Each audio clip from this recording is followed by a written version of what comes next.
Hi, my name is Kate McMahon, and welcome to What's Happening. I'm really excited to introduce you to our guests today. We've got a group from Capabilities Farm on Route 6A in Dennis. Welcome. Thank you. We're happy to be here. We have Tracey Fraser, farm director, and we have Matt Clancy, who is staff at the farm, and Amy Penn, who is a big volunteer at the farm as well, right? Thank you for being here. So we talk about Capabilities Farm, but I believe Capabilities Farm is just part of the organization Capabilities.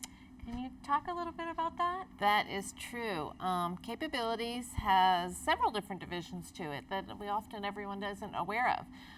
Capabilities Farm is part of our vocational program, which is one entity that makes up our organization. Others include, we have a program called Community-Based Day Supports. We have a let me think. Our residential program. A lot of people don't understand that, or aren't knowledgeable that we have 17 group homes. We have transportation services, and then we have a what's called more of a day hab program for some of our participants that need a more structured experience from day to day. So within all those areas and within our vocational program, we have several of our own businesses which really distinguish Capabilities from other organizations that provide vocational services for individuals living with disabilities. We also work directly with some of our participants, our case managers and job coaches out of our Hyannis office, to transition people directly into the community, and they may not come through one of our businesses for vocational training.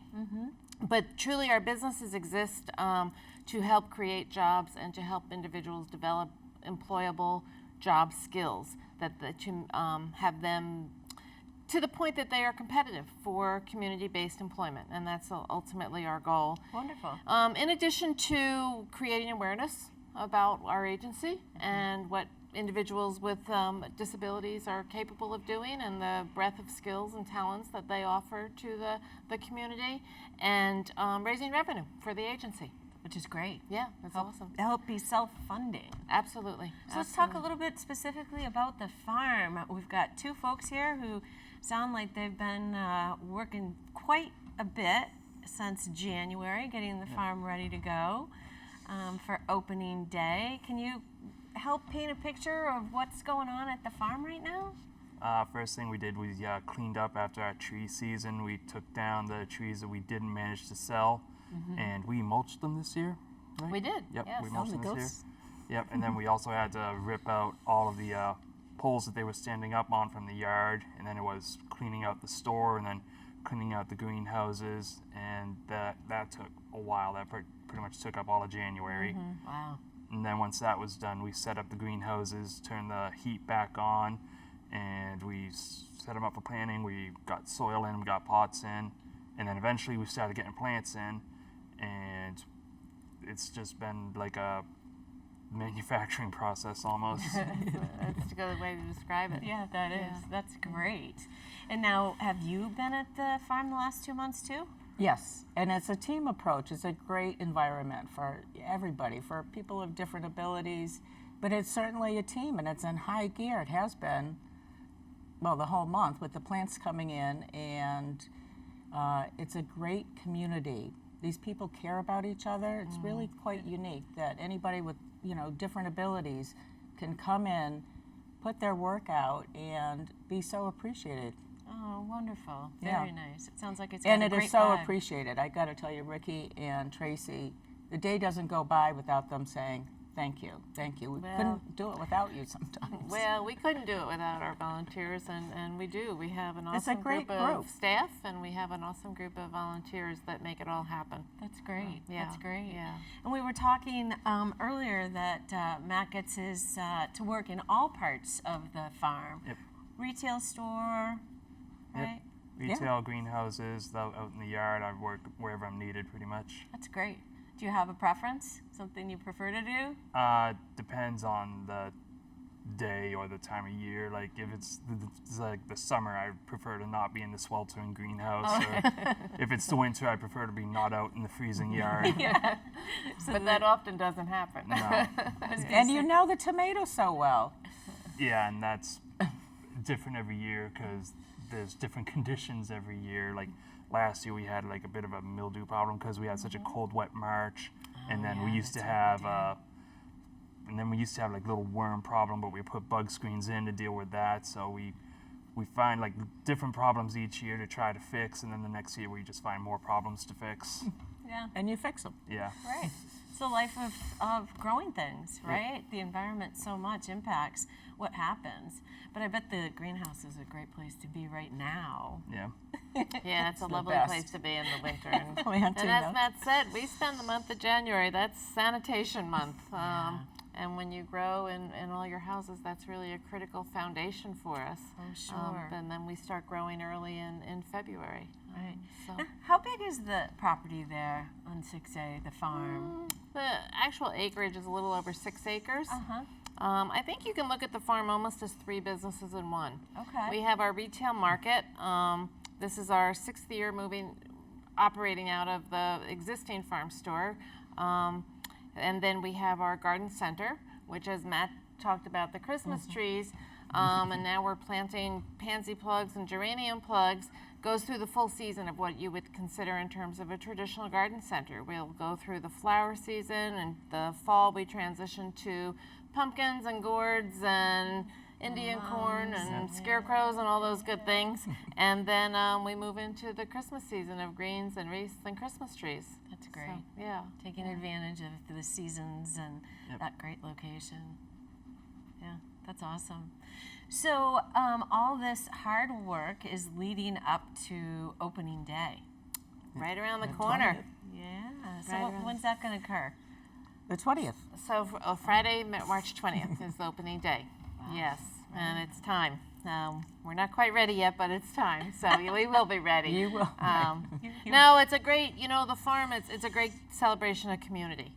And as Sure Amy is. mentioned, there's so many people, there's volunteers, there's staff and our participants at various levels, but we really have been embraced by the community on a whole in terms of supporting the farm and shopping with us and just sharing their talents with us and time with us. So That's it wonderful. really is a sense of community. That's great. Yeah.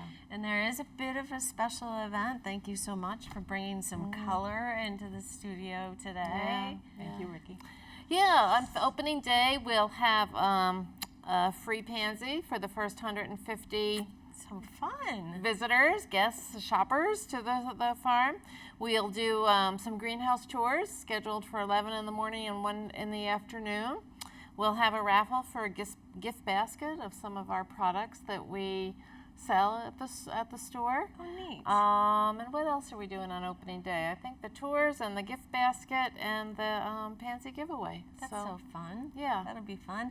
And to have some of the friendly faces that support the farm be back in 2020 to see you all. I bet that'll be neat. Absolutely. Yeah. Yeah, that's awesome. Yeah.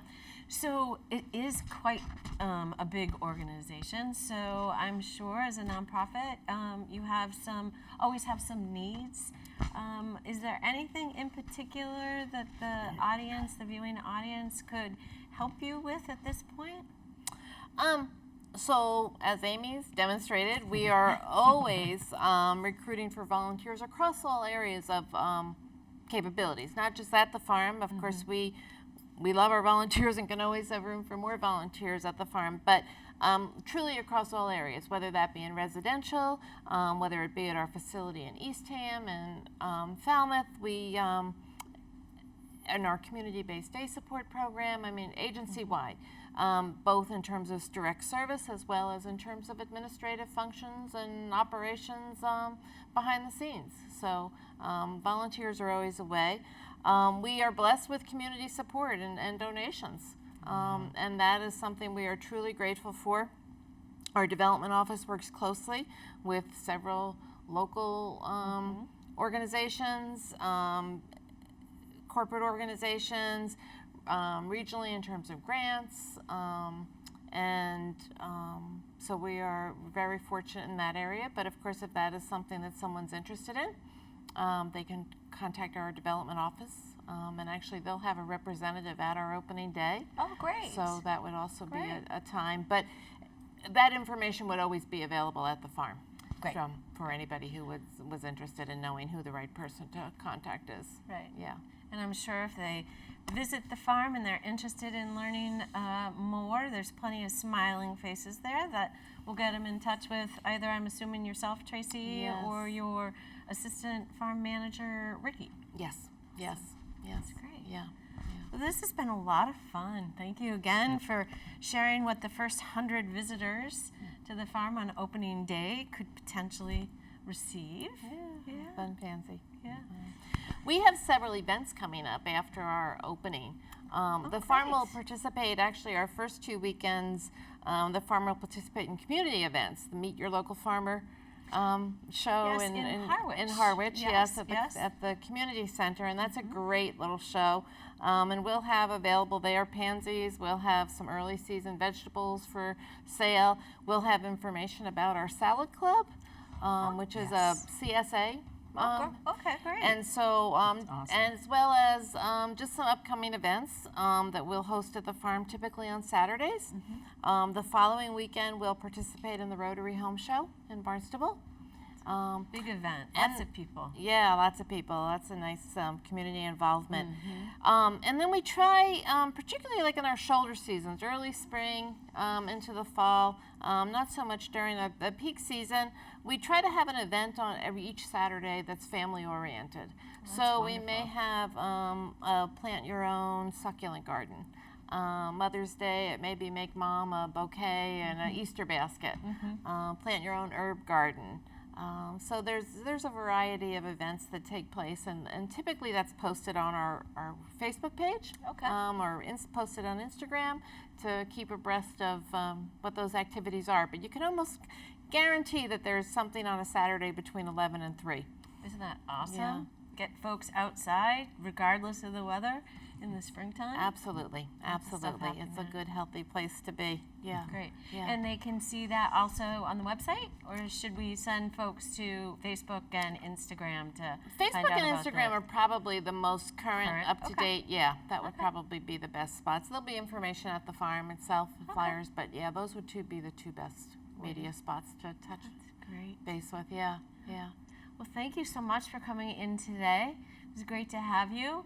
And thinking about spring makes me very, very happy too. It's right around the corner. Yeah. We're right already around the there. corner. Right. The flowers. Yeah, it's right around the corner. Thank you for having us. Thanks, Tracey. Thanks, Matt. It was great meeting you.